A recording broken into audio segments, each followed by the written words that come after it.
اما بعد اعوذ باللہ من الشیطان الرجیم بسم اللہ الرحمن الرحیم ومن تطوع خیرا فإن اللہ شاکر علیم صدق اللہ العظیم وصدق رسولہ النبی الکریم ان اللہ وملائکتہ یصلون علی النبی یا ایہا الذین آمنوا صلوا علیہ وسلموا تسلیما الصلاۃ والسلام علیک یا سیدی یا نبی اللہ وعلی آلک واصحابک یا حبیب اللہ اللہم صل علی سیدنا ومولانا محمد معدن الجود والکرم وآلہ وبارک وسلم۔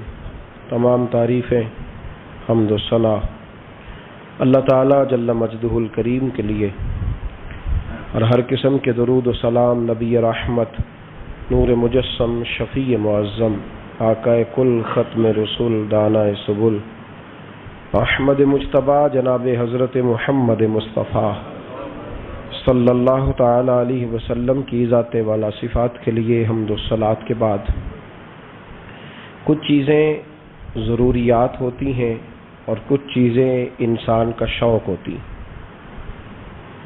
کچھ چیزیں ایسی ہوتی ہیں جو آپ اپنے گھر والوں کو اس لیے فراہم کرتے ہیں کہ ان کی ضرورت ہے، کھانا پینا، رہنے کے لیے مکان دینا، پہننے کے لیے کپڑا دینا، یہ ان کی ضرورت ہے۔ اور کچھ چیزیں آپ اس لیے اپنے گھر والوں کو اور بچوں کو دیتے ہیں کہ جس سے وہ راضی ہو جاتے ہیں، وہ خوش ہو جاتے ہیں۔ بچے کو کھلونا لا کے دینا اس کی ضرورت نہیں، اس کی خوشی ہے، اس سے وہ خوش ہوتا ہے۔ نبی کریم علیہ الصلاۃ والسلام نے مختصر سے جملوں میں اس حسن کو بیان فرمایا ہے۔ محبوب نے فرمایا ایک دوسرے کو تحفہ دیا کرو، اس سے محبت میں اضافہ ہوگا۔ حالانکہ یہ فرض نہیں ہے، واجب نہیں ہے، ضروری نہیں ہے، لیکن اس سے محبت میں اضافہ ہوتا ہے۔ ماں باپ کپڑا، روٹی، رہنے کے لیے مکان دینا یہ ضرورت ہے، لیکن اگر کسی بیٹے کا دل کرتا ہے کہ وہ خوش بخت ہو جائے، خوش نصیب ہو جائے، تو پھر وہ ماں باپ کو حج بھی کراتا ہے اور عمرہ بھی کراتا ہے۔ حالانکہ یہ اس کے ذمہ نہیں ہے، ماں باپ صاحب استطاعت ہوں گے تو ان پر حج فرض ہوگا، ورنہ ضروری تھوڑی ہے۔ اسی طریقے سے اللہ تعالیٰ نے کچھ چیزیں انسانوں پر فرض کی ہیں، وہ ضروری ہیں، وہ لازمی ہے۔ روزہ رکھنا فرض ہے، نہ رکھنے والا کبیرہ گناہ کا ارتکاب کرے گا۔ رمضان کے روزے، زکوٰۃ دینا 2.5% ضروری ہے، کسی نے نہ دی تو نبی پاک علیہ السلام نے فرمایا خشکی اور تری میں تیرا جتنا مال تلف ہوتا ہے، ضائع ہوتا ہے، وہ زکوٰۃ صحیح نہ دینے کی وجہ سے ہوتا ہے، ورنہ تمہیں نقصانات نہ ہوتے۔ حج کرنا فرض ہے، جو نہ کرے گا تو ترمذی شریف میں روایت موجود ہے، اللہ کے محبوب علیہ السلام فرمانے لگے کہ حج فرض ہونے کے باوجود جو بغیر کسی مجبوری کے حج کرنے نہ گیا، وہ یا یہودی ہو کے مرے گا یا عیسائی ہو کے مرے گا۔ کیوں نہیں گیا؟ کیا وجہ تھی؟ تو کچھ چیزیں فرض ہیں، نہ کرنے والا سخت مجرم ہے، لیکن کچھ چیزیں انسان کی خوشی ہے کہ وہ کرتا ہے۔ 2.5% زکوٰۃ ہے، لیکن اگر کسی کا روز دل کرے کسی غریب کی مدد کرنے کو، روز دل کرے، ضروری نہیں اس پر، اس کا مال ہے، نہ خرچ کرے، لیکن اگر روز وہ دے گا تو میرے نبی پاک علیہ السلام فرماتے ہیں فرشتے روزانہ اٹھ کے دعا مانگتے ہیں کہ یا اللہ سخی تیرے راستے میں دیتا جائے تو تو سخیوں کو دیتا جا۔ اگر کرے گا صدقہ تو خیرات تو ایک کے بدلے اللہ 700 گنا اجر عطا فرمائے گا۔ صدقہ نفلی کرنے والے سے مصیبتیں دور ہوں گی، یہاں تک کہ حضرت عبداللہ ابن مسعود رضی اللہ تعالیٰ عنہ فرماتے ہیں کہ اگر تم بری موت سے بچنا چاہو تو نفلی صدقے زیادہ کیا کرو، لیکن یہ ضروری نہیں۔ اب کچھ شخص کہ جی ضروری نہیں، یہ ضروری نہیں، بھائی کپڑا وجود ڈھانپنے کے لیے ہے نا، بولیے تو بین کیوں لگوایا اسپیشل، بٹن کیوں لگوایا اسپیشل؟ وہ ٹھیک ہے، جس طرح ایک بوری ہوتی ہے تو ٹاٹ بنا کے پہن لیتا کہ بدن چھپانا مقصود ہے نا، لیکن بندہ عجیب لگے، اس کا کپڑا پہننے کا طریقہ ہی ٹھیک نہ ہو تو وہ حسن قائم نہیں رہتا۔ درخت بڑا شاندار ہو پر پیارا ٹہنیوں سے لگتا ہے، پھل پھول ہوں تو وہ ذرا اچھا لگتا ہے۔ فرض خوبصورت تب بنتے ہیں جب ان کے ساتھ نفل بھی شامل ہو جاتے ہیں، جب کچھ خیر کے کام بھی انسان کرتا ہے۔ قرآن مجید کے دوسرے پارے میں سے جو جملے میں نے قرآن پاک کے تلاوت کیے، رب کریم نے ایک عجیب بات ارشاد فرمائی۔ باقی نیکیوں کا ثواب بیان کیا جاتا ہے، یہاں اللہ کریم نے فرمایا ومن تطوع خیرا، فرمایا جو اپنی خوشی سے نیکی کرے، جو اپنی خوشی سے نیکی، وہ دل کر رہا ہے میرا آج نیکی کرنے کو۔ دیکھیں قرآن مجید کا انداز تربیت، فرمایا ومن تطوع خیرا فإن اللہ شاکر علیم، جو اپنی خوشی سے نیکی کرے گا فإن اللہ شاکر، تو بے شک وہ رب کو بڑا ہی قدر کرنے والا پائے گا۔ جو خوشی سے نیکی کرے گا باقیوں پہ ثواب ملا، اور جس نے خوشی سے نیکی کی اللہ اس کی قدر کرے گا، اللہ اس کی فإن اللہ شاکر علیم، اور بے شک وہ اللہ کو قدر کرنے والا اور جاننے والا پائے گا۔ اللہ کو پتہ ہے، یعنی جب آپ نفلی نیکی کریں گے تو اس کی قدر ہوگی، اس کا پیار ہوگا۔ ضروری تو نہیں نا کہ بھائی نے جو دولت کمائی ہے وہ اپنے بھائی کو دے، اس کی اپنی ہے، نہ دے تو شریعت منع نہیں کرتی، لیکن اگر وہ دے گا تو بھائی احسان مند رہے گا کہ نہیں، خوشی ہوگی کہ نہیں۔ کچھ کام نفلی بھی کرنے چاہیے۔ ہمارے ہاں اب نفل کام کے لیے اس زیادہ بات اس لیے نہیں کی جاتی کہ فرض نہیں لوگ ادا کرتے، طبیعت نہیں ہماری، ہم مطلب ان کاموں میں زیادہ الجھ گئے ہیں جو غیر ضروری تھے۔ ضروری کاموں سے ہم نکلتے چلے جا رہے ہیں۔ مطلب اعلان ہوتا ہے مسجد میں کہ عشاء کی نماز ہو گئی ہے، اب محفل ہونے لگی ہے، لہذا سارے لوگ آ جاؤ۔ بھئی نماز فرض تھی وہ ہو گئی ہے، اب محفل ہونے لگی ہے، تو محفل ضروری تھی کہ نماز ضروری ہے؟ تو اعلان کیا ہو رہا ہے کہ مشکل کام گزر گیا ہے، اب آسان آسان رہ گیا، لہذا لوٹ آؤ۔ تو لوگ مطلب جس طرح کچھ لوگ ہواؤں میں زندہ رہتے ہیں، اس طرح لوگ زندہ ہیں ہواؤں میں، خوابوں کی دنیا میں وقت گزار رہے ہیں۔ روزی دینی ہے اللہ نے، اور سب سے مشکل کام لوگوں نے اللہ کے راستے میں خرچ کرنا بنا لیا۔ انسان کا ساری دنیا سے تعلق ٹوٹ جائے تو خرابی نہیں ہوتی، لیکن اگر اس کا اللہ رسول سے رشتہ کمزور ہو جائے تو حالات بگڑ جاتے ہیں۔ لیکن ساری دنیا سے لوگ رشتے بناتے رہتے ہیں، فجر کے وقت سوئے رہتے ہیں، ظہر کے وقت کام لگے رہتے ہیں، عصر کے وقت واک کرتے ہیں،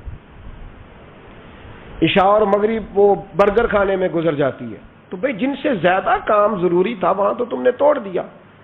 نوافل نفل کام، اس کا حسن ہے، اس کا ایک وقار ہے، اس کی ایک خوبصورتی ہے، اس کے اندر ایک توانائی ہے، ایک اس کے اندر خاص وقار ہے۔ میرے نبی کریم علیہ الصلوۃ والسلام نے ارشاد فرمایا فجر کی نماز پڑھ کے مصلی پہ بیٹھے رہا کرو، اگر ہو سکے تو کچھ مجبوری نہ ہو تو مصلی پہ رکا کرو۔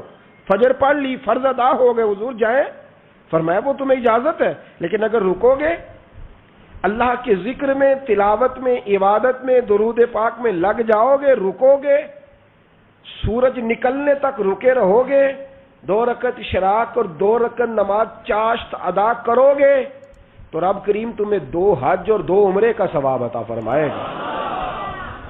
شرط یہ ہے کہ رکو، شرط یہ ہے کہ رکو، تھوڑا وقت دو، مصلی پہ ٹھہرو، تھوڑا یہاں وقت دو۔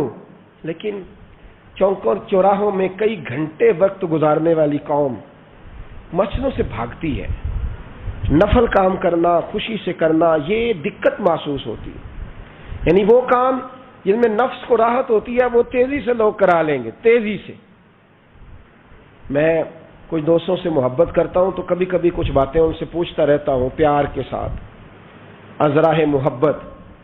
ایک سنگی بڑی دیر کھڑا رہا تصویریں بنانے کے لیے، تو پھر وہ ہم اکٹھے نماز پڑھنے کے لیے ایک جگہ پہ پہنچے تو نماز اس نے اتنی تیزی سے پڑھی کہ میں پوری کوشش کر کے بھی اس کے ساتھ مل نہیں پا رہا تھا۔ پتہ نہیں وہ کیا پڑھ رہا تھا، اللہ ہی بہتر جانتا ہے۔ میں نے اسے بعد میں کہا کہ یار کم از کم تو رکوع سے اٹھنے کے لیے اتنی دیر تو صحیح کھڑا ہو جتنی دیر تو فوٹو کھنچانے کے لیے کھڑا ہوتا ہے. یعنی تصویر کے لیے تو دیکھتا ہے صحیح کھڑا ہو کہ نہیں, آنکھ میری ٹھیک ہے, اور تو رکوع سے کھڑا ہوا تو نے سوچا ہی نہیں کہ میں رب کی بارگاہ میں ہوں. یعنی کیمرے کی آنکھ کے لیے تجھے سجنا آتا ہے, عرش کے رب کی بارگاہ کے لیے تجھے سورنے کا طریقہ ہی نہیں آتا. یہ خبر ہی نہیں کہ میں کہاں کھڑا ہوں, میرا معیار کیا ہونا چاہیے. یعنی اگر کپڑے برے پہنے ہو تو لوگ تصویر نہیں بنواتے, کہتے ہیں بری آئے گی اور نماز پڑھ لیتے ہیں. اللہ قبول کرنے والا ہے, تو نے تو فوٹو تک قبول نہیں کی. نیکی کا کام کریں ذرا خوشی سے, ذرا ذوق سے, ذرا شوق سے, طبیعت کے اندر وہ وقار لائیں, وہ پیار لائیں, وہ میٹھا لائیں. دیکھیں نا قرآن مجید نے کہا لن تنالوا البر حتی تنفقوا مما تحبون. اگر تم چاہتے ہو نا کہ نیکی کے بلند سٹیٹس تک جاؤ, معیار بنے, تو پھر جو چیز تمہیں زیادہ پیاری ہے وہ اللہ کے راستے میں خرچ کرو. جو چیز, یہ قرآن مجید نے کہا ہے, جو چیز تمہیں زیادہ پیاری ہے وہ اللہ کے راستے میں, یعنی پیاری چیز, پیاری اللہ کے راہ میں خرچ کرو جو تمہیں محبوب ہے. حضرت عبداللہ ابن عمر فرماتے ہیں کہ میں بیٹھا تھا جب یہ آیت نازل ہوئی تو ایک صحابی آئے, عرض کرنے لگے حضور میرا باغ ہے, اور یا رسول اللہ میں نے بس مجھے پیار ہو گیا اس زمین سے, میں نے سجایا ہے, میں نے سنوارا ہے, میں نے ہاتھوں میں رمبا پکڑ کر, کدال پکڑ کر میں نے اس کی آبیاری کی ہے. حضور میں اپنے ہاتھوں سے پتے کاٹتا رہا ہوں, جڑی بوٹیاں تلف کرتا رہا ہوں. حضور دنیا دیکھنے آتی ہے میرا باغ, لیکن محبوب رب کریم فرماتے ہیں پیاری چیز اللہ کے راستے میں خیرات کرو. تو یا رسول اللہ جی مجھے بڑا پیارا ہے, میں تو اپنے بچوں کو نہیں دوڑنے دیتا تھا کہیں پتے نہ توڑیں. حضور مجھے بڑا پیارا ہے, میں پیش کرتا ہوں, اسے قبول کر لیں. اس لیے کہ جو چیز زیادہ سونی ہو وہ سونے رب کی بارگاہ میں پیش کرنی چاہیے. اس لیے کہ وَمَن تَطَوَّعَ خَيْرًا فَإِنَّ اللَّهَ شَاكِرٌ. یہاں کیا حال ہے, یہاں مزاج عجیب ہو گیا. جب آپ کا وہ مزاج نہیں رہے گا, وہ انداز نہیں رہے گا, وہ کرم نہیں رہے گا. مجھے بڑی اچھی بات یاد ہے, حضرت شیخ محی الدین ابن عربی رحمۃ اللہ علیہ کے حالات میں پڑھ رہا تھا, بڑا بچپن کا زمانہ تھا, تو میں پڑھتے پڑھتے کتاب استادوں کے پاس لے گیا. میں نے کہا استاد جی یہ مجھے کچھ سمجھ نہیں آ رہی, بزرگ کیا لکھ گئے؟ تو کہنے لگے اس کو بند کر, میں تمہیں بتاتا ہوں. میں نے کہا حضور کیا فرمانے لگے؟ وہ بتانا یہ چاہ رہے ہیں کہ اگر تم جوانی کے سونے لمحات, خوبصورت جملے, خوبصورت وقت اللہ کے راستے میں دے دو گے نا تو رب تمہیں وفادار دوست عطا فرمائے گا. اگر تم اپنے کردار کو خوبصورت رکھو گے, میلا کچیلا گدلا نہیں ہونے دو گے, تو رب تمہیں شاندار اولاد عطا فرمائے گا. اور اگر تم اپنا وقار کردار کے لحاظ سے اونچا رکھو گے تو اللہ کردار والی بیوی عطا کرے. مطلب سامنے سے مطالبہ نہ کر, تو دیکھ تو نے اس کے راستے میں کیا دیا ہے. او بھائی سیدھی سی بات ہے, لوگ کہتے ہیں بھائی جتنا دو گے اتنا ہی ملے گا نا, کہ جتنا گڑ پاواں گے جی, اللہ کے راستے میں جس پیار سے پہنچو گے رب بھی اس شان سے عطا فرمائے گا. لیکن ہمارا سٹیٹس یہ ہے کہ اللہ کے راستے میں جب کوئی چیز پیش کرنی ہے تو وہ اگر تو کوئی رہ گئی, کوئی بچ گئی. کئی دفعہ بچہ لوگ اپنا لے کے آتے ہیں, کہتے ہیں حضرت صاحب نہ اسکول پڑھتا ہے نہ کوئی کام سیکھتا ہے, اسے حافظ بنا دیں. تو میں کہتا ہوں کوئی اس سے زیادہ نکما نہیں ملا تھا. پھر کہتا ہوں مولوی بڑے نکمے ہو گئے. کبھی کسی نے داخل کرایا فرسٹ ایئر میں, جو بچہ آپ میٹرک جو ہے وہ فرسٹ ڈویژن میں پاس کرے, اس کو لاتے ہیں لوگ مدارس میں؟ نہیں لاتے. مزاج نہیں ہمارا, طبیعت نہیں, اس بات کو سمجھتے نہیں. جو بچہ نیک ہو, پرہیزگار ہو, مثبت سوچ والا ہو, اسے لائیں دین میں. جو بچہ بڑا اعلیٰ کوالٹی بہترین نمبر حاصل کرے اسے لائیں, پھر دیکھیں دین آپ کو شاندار مجاہد عطا کرے.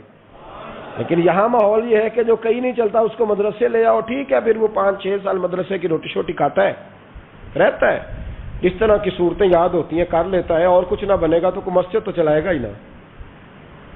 آپ نے جب جو جس طرح کا آپ بیج بوئیں گے پھل بھی آپ کو اسی طرح کا ملے گا. اللہ کے راستے میں جب نیکی کریں تو خوش دلی سے کریں, خوبصورتی سے کریں, پیار سے کریں, پریم سے کریں, اچھے طریقے سے کریں, معیاری طریقے سے کریں.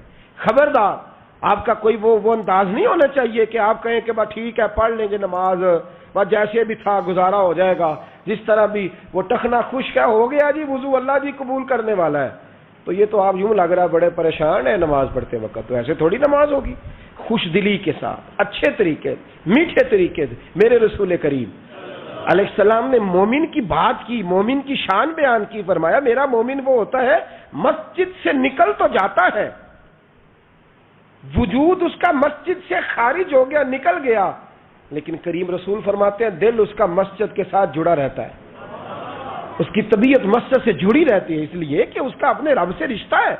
حالانکہ نماز ہو گئی، حالانکہ فرض ہو گئے، حالانکہ وقت گزر گیا، جماعت ہو چکی، لیکن اس کی طبیعت مسجد کے ساتھ جڑی ہوئی ہے۔ نیکی کریں خوش دلی کے ساتھ، کچھ نفل پڑھیں، کچھ عبادتیں کریں، کچھ راتیں مخصوص کریں، کچھ عبادتیں زیادہ کریں، کچھ اپنے اندر چیزیں پیدا کریں۔ میرے نبی کریم علیہ السلام پسند نہیں کرتے تھے، حضور فرماتے تھے کہ یہ کیا بات ہوئی کہ انسان ساری رات ہی سویا رہے، حضور پسند نہیں کرتے تھے، بلکہ بڑے مشکل کام کر کر کے نبی کریم آتے تو حضور کبھی کبھی اٹھتے، کہتے عائشہ میرا دل کر رہا ہے میں اپنے رب کو راضی کر لوں، حضور اٹھتے مصلی بچھاتے۔ اور یار عجیب بات ہے نا کہ رات کو میری جی آنکھ نہیں لگ رہی تھی تو میں نے ٹی وی لگا لیا، اور پھر اچانک میری خبر میری آنکھوں کے سامنے آئی کہ وہ جناب یہ ہو گیا، تو سویرے تبصرہ ہو رہا ہے۔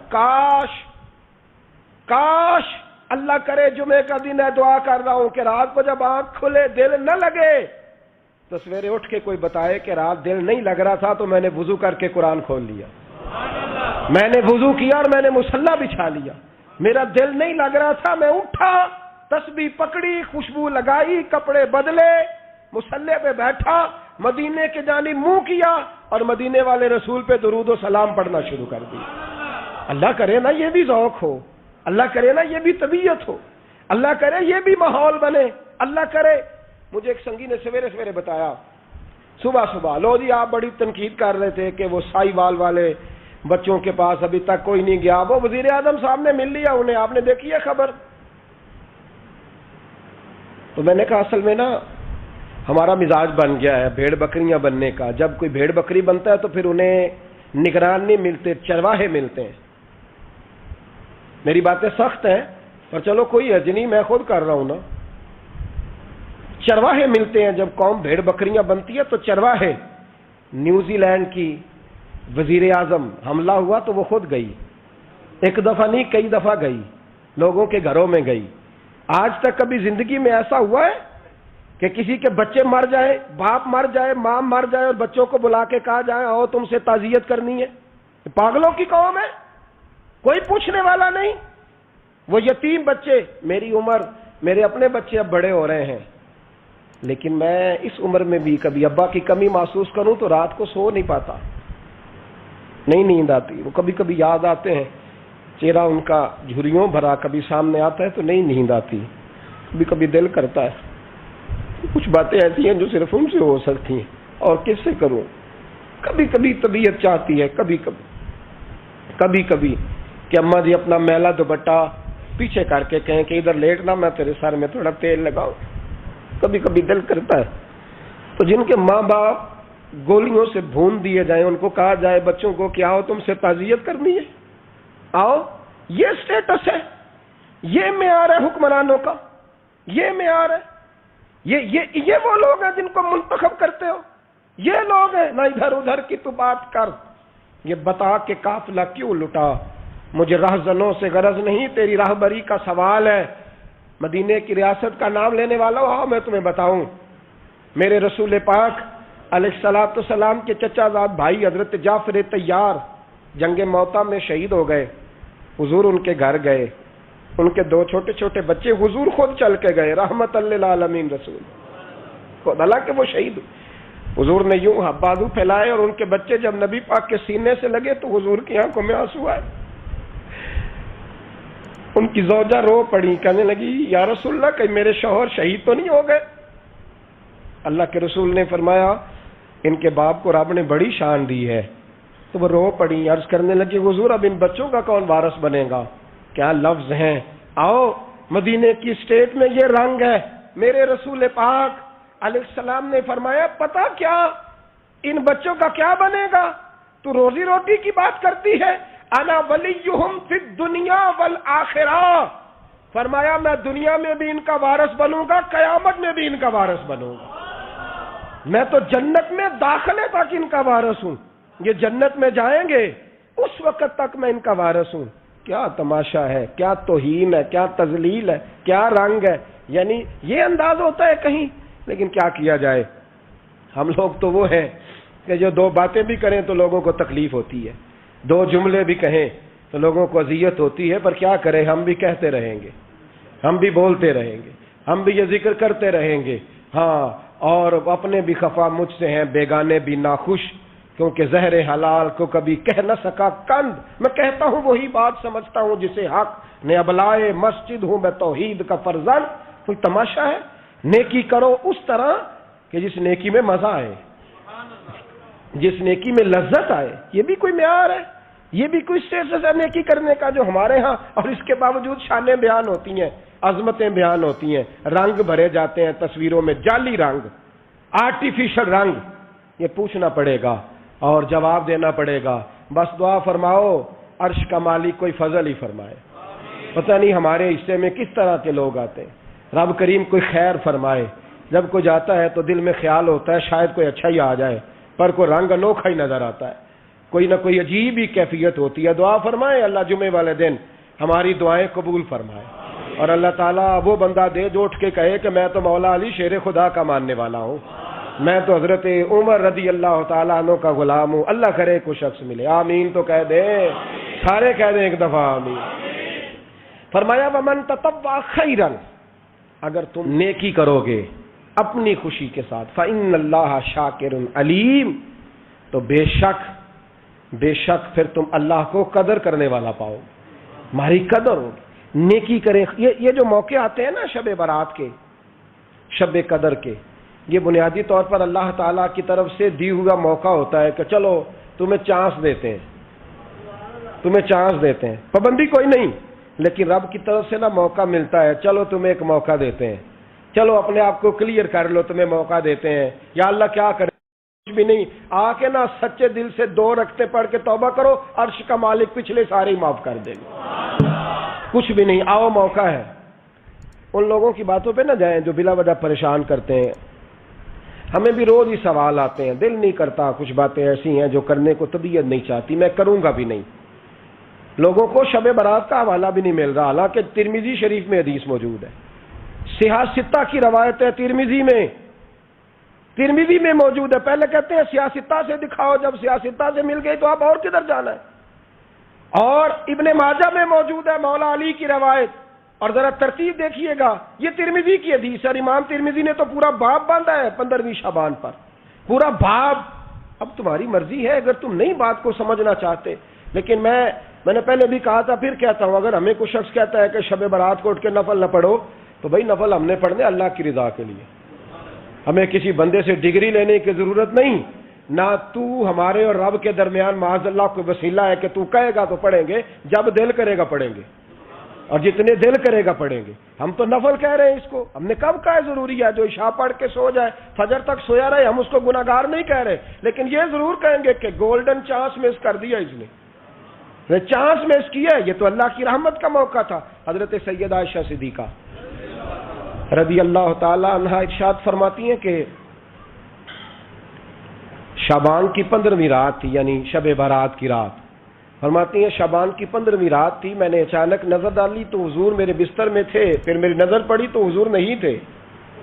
میرے دل میں گمان آیا، خیال آیا کہ شاید کسی اور زوجہ کی طرف حضور کا میلان تباہ ہو گیا ہو، وہاں تشریف لے گئے ہوں. فرماتی میں اٹھی باہر گئی تو نبی کریم علیہ السلام جنت البقیع میں تھے، قریب ایک جگہ پہ حضور دعائیں مانگ رہے تھے. فرماتے میں گیا تو حضور فرمانے لگے ابو بکر کی بیٹی تو نے کیا گمان کیا کہ اللہ کا رسول تیری حق تلفی کرے گا؟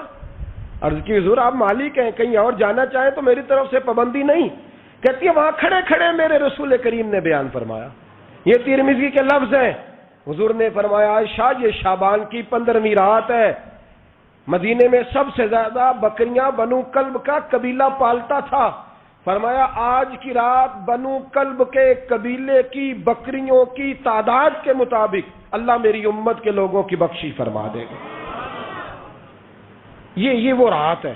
جناب عائشہ صدیقہ رضی اللہ تعالی عنہ نے بات رات کو سنی تنہائی میں نبی پاک سے، رات کو تنہائی میں حضور سے سنی. سویرے جناب عائشہ نے کل امت کو بتائی. اگر یہ بات اہمیت والی نہ ہوتی تو بی بی صاحبہ آگے روایت کرتی، یہ کتابوں میں آتی، یہ لوگوں کو بتاتی. حضرت عائشہ نے روایت کیا اور مولا علی شیر خدا نے تو کھل کے کہا، ابن ماجہ میں حضرت علی سے پیار کرنے والوں کے لیے الگ عنوان. مولا علی نے کھل کے فرمایا شعبان کی 15ویں رات کو رات عبادت کرنا اور سویرے روزہ رکھنا. حضرت علی کا لفظ بائی نہیں سیاستہ میں، رات کو عبادت کرنا، دن کو روزہ رکھنا. ویسے تو رب کریم ہر روز تہجد کے وقت پہلے آسمان پر نزول اجلال فرماتا ہے اور لوگوں کو فرماتا ہے کوئی بخشش مانگنے والا. اور فرمایا ہر روز تہجد کے وقت یہ اعلان ہوتا ہے، پر شب برات کو نا شروع رات سے یہ اعلان شروع ہو جاتا ہے. ادھر دیکھو میری طرف، مغرب سے اعلان شروع ہو جائے گا. اللہ کرے آپ کو سمجھ آئے، اللہ کرے آپ کو.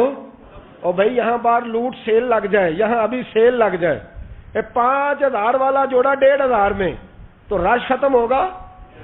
اور بھائی اگر یہ لگ جائے، چلو یہ تو دور کی بات ہے نا، ہم تو لنگر والے لوگ ہیں. اگر لنگر کا اعلان ہو جائے کہ بڑا تگڑا ہے، بڑا تگڑا، ہمارے ہاں تو شادی کی روٹی کھلتی ہے تو لوگ آخری روٹی سمجھ کے کھاتے ہیں، شاید اللہ ماشاءاللہ یہ آخری ہے، اس کے بعد نہ ملے گی. جب اعلان ہوتا ہے اور دعوت ہوتی ہے کہ کھلا ہے جی کھاؤ، کیا حشر ہوتا ہے، کیا انداز ہے. مولا علی شیر خدا حدیث روایت کرتے ہیں، رنگ کیا ہے. فرمایا باقی راتوں میں نا تھوڑا سا پیکج ہوتا ہے، تھوڑا سا. آخری حصے میں رات کے شب برات کو نا رات چڑھتے ہی اللہ پہلے آسمان پر جو اس کی شان کے لائق ہے نزول جلال فرماتا ہے اور پہلا جملہ یہ فرماتا ہے کوئی معافی مانگنے والا. اللہ کرے آپ کو سمجھ آئے. یعنی معافی دینے والا کہہ رہا ہے چلو آؤ ادھر آؤ ذرا معافی مانگو، میں معاف کرنے آیا ہوں. مانگو معافی. ہے کوئی معافی مانگنے والا، معاف کر دیں گے. اور آپ فرماتے ہیں ہے کوئی رزق مانگنے والا. وہ جو بڑی درخواستیں دیتے پھرتے ہیں نا مختلف اداروں میں، وہ ایک درخواست نا کل شب برات والی رات بھی دیں. اللہ کرے آپ کو سمجھ آئے. وہ جو کہتے ہیں نا بڑی بڑی کمپنیوں میں نے اپلیکیشن جمع کرائی ہے تو کہیں کام نہیں بن رہا تو نسخہ دے رہا ہوں، ایک اپلیکیشن کل رات بھی جمع کراؤ انشاءاللہ کام بن جائے گا. اور میں نہیں کہہ رہا، مولا علی شیر خدا فرما رہے ہیں، اور وہ خود نہیں فرما رہے، وہ نبی پاک کا فرمان نقل کر رہے ہیں، اور وہ رسول اللہ صلی اللہ علیہ وسلم کی بات نہیں بیان کر رہے. وہ کہتے ہیں رب فرماتا ہے کوئی روزی مانگنے والا. سارے سیٹھوں نوابوں جاگیرداروں کے پاس جا جا کے تھک گئے ہو، ایک دن میرے کہنے پر، ایک رات، ایک دیہڑی ذرا شب برات والی لگا کے تو دیکھو. پر شرط یہ ہے کہ یقین کامل ہو. ارادہ یہ مطلب اللہ معاف کرے، آپ نے ناراض نہیں ہونا، لیکن وہ ماحول اس طرح کا ہے کہ شب برات کو ایک دو ساتھی کو کہا رات کو عبادت کر کہتے جی وہ تو ٹھیک ہے پر سویرے چھٹی نہیں، کام کرنا ہے. یعنی رب کہہ رہا ہے کہ تو آ جا شب برات کی رات، جو مانگے گا وہ تجھے. لیکن یہ ادھر نہیں توجہ کر رہا، یہ کہتا ہے سویرے 10 بجے دکان نہ کھلی تو مشکل ہو جائے گی، دفتر نہ گیا تو حالات. آپ دیکھیں ذرا، اب جب یقین اس طرح کا ہو تو پھر تو بھائی ساری زندگی اداروں میں درخواستیں دینی ہے. پھر آپ جیسا آپ کا مزاج ہوگا، اللہ تعالیٰ تو بندے کے گمان کے قریب ہے. تو میرے رسول پاک علیہ السلام نے ہمیں یہ میسج دیا، پیغام دیا، فرمائے اس رات جو اولاد مانگے گا رب اسے بھی عطا فرمائے گا. اس رات جو اللہ سے بخشش مانگے گا اللہ اسے بھی دے گا. اس رات جو رب کریم سے عزت مانگے گا اللہ اسے بھی عطا کرے گا. شارحین نے لکھا اس رات جو رب سے پردہ پوشی مانگے گا اللہ اسے پردہ پوشی بھی عطا کرے گا. جو جنت کا سوالی ہوگا رب اپنے فضل سے عطا فرمائے گا. کوشش فرمائے. 10 محرم کو ہمارے ہاں لوگ جاتے ہیں قبرستان، وہ کسی حدیث سے ثابت نہیں، میں منع نہیں کر رہا، جائیں 9 محرم کو جائیں، 10 کو جائیں، 11 کو جائیں، 8 کو جائیں، سفر میں جائیں، ربیع الاول میں جائیں، قبرستان میں جب بھی جائیں منع نہیں ہے. لیکن شب برات والی رات تو خود رسول کریم گئے ہیں نا قبرستان. اب جو بات میں نے سمجھانی ہے اس کو سمجھیں. نبی پاک کی والدہ کا مزار نہیں ہے وہاں جنت البقیع میں. حضور کے کو بھائی بہن، حضور کیا کرنے گئے؟ امت کی بخشش کے لیے گئے. شب برات کی رات لالچی نہ بنے کہ صرف میں نے اپنے لیے روزی مانگنی ہے، کل امت کے لیے مانگے رب کریم سے. مانگے اپنے بھائی کے لیے، مانگے اپنی بہن کے لیے، مانگے اپنے بیٹے کے لیے، مانگے اپنی بیٹی کے لیے، مانگے اللہ کریم سے۔ یہ مانگنے کی رات ہے۔ پچھلی راتی رحمت رب دی کرے بلند آوازہ، بخشش منگن وارے کارن کھلا جے دروازہ۔ آئیں اللہ کی بارگاہ میں اس رات کو کھل کے دعا مانگیں۔ قبرستانوں میں نا کچھ قبریں ایسی ہیں کہ جو بتاتی ہیں کہ سالوں بیت گئے ہیں کوئی آیا نہیں۔ کچھ قبریں بتاتی ہیں، اور کچھ بڑے قبرستان بڑے شہروں میں ایسے بھی ہیں کہ جن کا گورکن کہتا ہے کہ مجھے کمیٹی نے کہہ دیا ہے جہاں 4-5 سال کوئی نہ آئے وہاں نئی قبر بنا دیا کرو، وہاں نئی قبر بن جاتی ہے معاذ اللہ۔ او بھائی کچھ ہیں ایسے، کچھ ہیں۔ یہ جائیں نا اکبر بادشاہ یہاں لیٹا ہے لاہور میں، تو شعر لکھا ہوا ہے، بر مزارے ماں غریباں نے گلے پروانہ سوزز نے صدائے بلبلے۔ فارسی کا مقولہ لکھا ہے اس کی قبر پہ، کہتا ہے میں وہ غریب ہوں، اعلیٰ بادشاہ ہے مقبرے میں لیٹا ہے، کہتا ہے میں وہ غریب ہوں کہ نہ یہاں کوئی پروانہ آتا ہے نہ بلبل آ کے گیت گاتی، کوئی آتا ہی نہیں، کوئی فاتحہ نہیں پڑھتا، کوئی فاتحہ نہیں پڑھتا۔ او بھائی کئی قبریں ایسی ہیں جن پہ سالوں بیت گئے کوئی لوٹا نہیں۔ اور مشکات میں حدیث ہے، میرے نبی کریم علیہ السلام نے فرمایا جو قبر میں ہوتا ہے وہ تو اس آدمی کی طرح ہے جو دریا میں ڈوب رہا ہے اور وہ انتظار کر رہا ہے کہ میرا بیٹا میرے لیے دعا مانگے، میری بیٹی دعا مانگے، پر بیٹے کو تو 27 سال ہو گئے، ملک سے باہر ہے، کاغذ بنے گے تو ابے کی قبر پہ آئے گا نا، اس کے تو کاغذات ہی نہیں مکمل ہو رہے، وہ بیٹے کو تو مشکل ہے بڑی، وہ تو کاغذات نہیں بن رہے، وہ تو دولت کا مطالبہ پورا ہوگا تو جبھی وہ کام ہوگا نا۔ انتظار ہو رہا ہے قبروں میں میرا بیٹا دعا کرے، میرا بھائی دعا کرے، اور اگر بچہ دفن ہے تو وہ کہتا ہے میری ماں دعا کرے، میرا باپ دعا کرے۔ کوشش کریں شب برات بعد از مغرب یہ رواج پیدا کریں، یہ رسول اللہ کا طریقہ ہے صلی اللہ علیہ وسلم۔ قبرستان میں جائیں اور جا کر کے وہاں اللہ تبارک و تعالیٰ سے دعا مانگیں کہ یا اللہ جو اس قبرستان میں لیٹے ہیں وہ بھی، اور جو آج تک کلمہ پڑھنے والے دنیا سے گئے وہ بھی، اور جو قیامت تک جائیں گے وہ بھی، اے اللہ تو سب کی بخشش فرما دے۔ اللہ کی رحمت کو محدود نہ کریں کہ صرف مجھے بخش دے، اسے کہیں یا اللہ کل کی بخشش فرما۔ ساری امت کے لیے دعا کریں، شب برات کی رات نفل پڑھیں۔ ہمارے ہاں محفل ہوتی ہے ہر سال الحمدللہ، بڑے شوق سے بڑا خوبصورت ہم اہتمام کرتے ہیں، لیکن میں اکثر دوستوں سے کہا کرتا ہوں کہ جن کو اکیلے میں نفل پڑھنے میں مزہ آئے وہ اکیلے میں پڑھیں۔ کتنی کھلی بات کر رہا ہوں، میں پابند نہیں کر رہا کہ آپ یہاں آئیں گے محفل میں آئیں گے ضروری ہے، بھئی آپ کو اکیلے میں مزہ آتا ہے نا۔ کچھ لوگ تنہائی میں ہو تو دل زیادہ لگتا ہے، وہ تنہائی میں کریں اللہ اللہ کوئی عرض نہیں، لیکن کچھ ایسے ہیں کہ نعت سنتے ہیں تو دل نرم ہوتا ہے، تقریر سنتے ہیں تو دل نرم ہوتا ہے، تو جن کا اس طرح نرم ہوتا ہے وہ مسجد میں آئے بات سنیں۔ کچھ کو سب کے بیچ بیٹھ کے رونا آتا ہے۔ حضرت سعدی شرازی فرمایا کرتے تھے کچھ لوگوں کے آنسو مجھے رلا جاتے ہیں، فرماتے ہیں کچھ کی آنکھیں دیکھ کے رو پڑتا ہوں، لہذا میں جب بھی ذکر کرتا ہوں محفلوں میں بیٹھ کے کرتا ہوں، تنہائیوں میں مجھ سے نہیں ہوتا، تو جس سے نہیں ہوتا وہ آئے نا، مسجد میں آئے، رات عبادت کریں، کل مغرب سے پہلے پہلے کام سمیٹ لیں سارے، اور مغرب کے بعد یہ رات شروع ہوگی، مغرب کے بعد ایک چھٹی کر لو اللہ رسول کے لیے، کر لیں گے انشاءاللہ تعالی ایک چھٹی۔ اور توبہ کی رات ہے، یہ توبہ کرنی ہے۔ توبہ کس کو کہتے ہیں؟ توبہ کا معنی ہے پچھلے گناہ پر پچھتانا، شرمسار ہونا، کہتے نہیں اے کاش میں نہ کرتا، اور وہ لفظوں میں نہیں جملوں میں نہیں، توبہ رٹی رٹائی نہیں، شرمسار ہونا اور آئندہ گناہ نہ کرنے کا پکا ارادہ کرنا، اس کا نام توبہ ہے۔ دیکھیں اللہ تعالیٰ فضل کرے، میں نے پچھلے سال کہا تھا پھر کہتا ہوں، مسجدوں سے نا شب برات کی رات، شب قدر کی رات چیخوں کی آوازیں آتی ہیں، لوگ اتنا روتے ہیں نا، رونا چاہیے، کم روتے ہیں زیادہ رونا چاہیے، لیکن سوال یہ ہے کہ اتنا زیادہ لوگ شب برات کی رات روتے ہیں، کیا پھر سویرے بددیانتی ختم ہو جاتی ہے؟ جو رات مسجد میں کھل کے رو کے آیا ہے اس کا پروگرام ہے نا کہ اب ملاوٹ کبھی نہیں کرے گا، اب گاہکوں سے جھوٹ کبھی نہیں بولے گا، اب وہ بددیانتی کا معاملہ کبھی نہیں کرے گا، لیکن رات روتا بھی رہے اور سویرے پروگرام یہ ہو کہ میں نے پھر لوگوں کو فریب دینا ہے، داؤ لگانا ہے، تو اس نے توبہ کیا رات کے، یہاں بس یہ ایکٹنگ کر کے لوٹ آیا ہے، یعنی بڑی سجا بنا کر کے سوار کر کے رات توبہ کی۔ کیا مطلب ہے توبہ کا؟ کہ توبہ آپ نے کی۔ حضرت حسن بصری سے کسی نے کہا توبہ کیا ہے؟ فرمانے لگے توبہ یہ ہے کہ جس گلی سے رب نے تجھے منع کیا ہے دوبارہ پھر تو اس گلی میں نظر نہ آئے، تو نظر ہی نہ آئے، اور جس جگہ جانے کا رب نے تجھے حکم دیا ہے پھر تو دوبارہ وہاں سے غیر حاضر نہ ہو۔ اگر یہ پروگرام ہی نہیں، ارادہ ہی نہیں، بچے ایک دو مجھے کہنے لگے کل حضرت صاحب توبہ کے موضوع پر ہم نے گفتگو کرنی ہے تو کوئی باپ بتائے کہاں پہ ہے، کچھ بچے شاگرد ہیں، کچھ مسجد و مجمع پڑھاتے ہیں۔ ایک نے مجھ سے کہا تو میں نے کہا بیٹے پہلے مسجد میں جاؤ، 2 نفل پڑھو، توبہ کرو، توبہ کا ارادہ بناؤ، یہ رسم نہیں ہے۔ وہ ناز خان بھی تو توبہ کر لینا جو شب برات کے دن لوگوں کو توبہ کرانے آیا ہے اور 25,000 کا سودا کر کے آیا ہے۔ تو آج اس کام سے تو توبہ کرنا، یہ نوٹ پھکوانے سے تو توبہ کرنا، یہ رسم ہے؟ ساری رات توبہ توبہ توبہ توبہ، یہ کیا معنی ہے اس کا؟ کیا مطلب کریں؟ امام غزالی فرماتے ہیں کہ ایک آدمی بادشاہ کا گارڈ تھا، سپاہی تھا، اس کا پہرے دار تھا، نگرانی کرتا تھا، بڑی وفاداری سے نوکری کرتا رہا۔ بادشاہ نے اسے تنخواہ کے علاوہ بھی بڑا نوازا،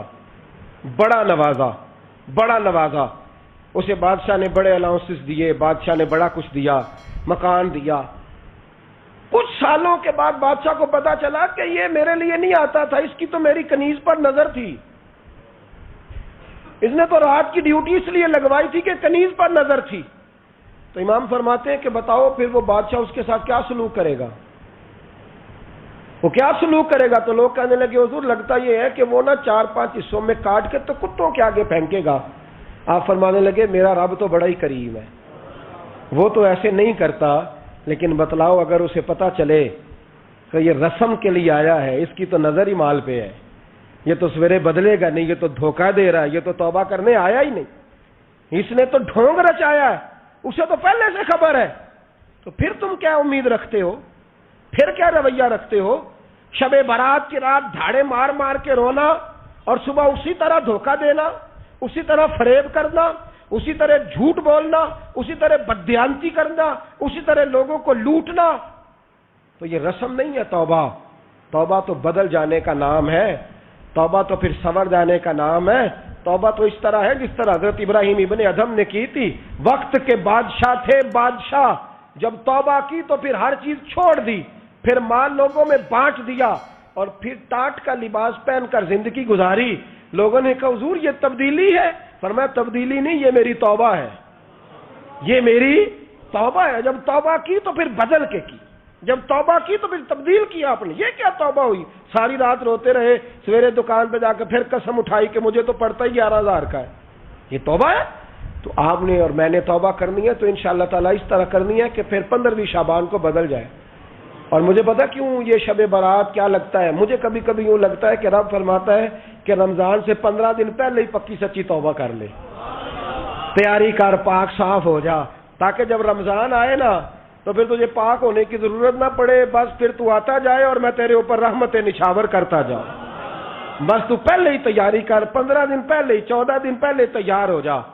کل رات اپنے آپ کو ذہنی طور پر تیار کریں، بچوں کو تیار کریں، گھروں کو تیار کریں۔